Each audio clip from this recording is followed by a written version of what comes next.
কি রে স্যার এটা আপনি এটা ওটা ঠিক গদ্ধব এটা তোর হচ্ছে ছবি এই ছবিটা আঁকতে কইছিলে আমি স্যার আপনার দেখে এইটা ছবিটা আঁকছি আচ্ছা আপনার ছবি আমার ছবি আঁকার কথা বলছি তোকে ছবি হয়ে আমার চাই আমি আমি আমি আমি এই ছবিটা আঁকতে কইছিলি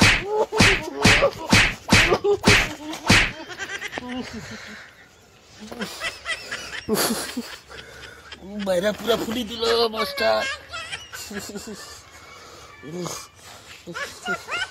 আমি কিন্তু রেখে যাচ্ছি স্যার আচ্ছা আমি কিন্তু রেখে যাও কি করবি মোর কি করবি হ্যাঁ কি করবি তুই মোর আমি কি করব হ্যাঁ আমি কিন্তু রেখেছি স্যার স্যার গুলি করে দেবো স্যার গুলি করে দেবো তোকে কিছু কইবনি রে গুলি করে দেবো স্যার গুলি করে দেবো মাস্টার ভয়ে পালিয়ে গেছে এটা আমার খেলার বন্ধু ভিতু মাস্টার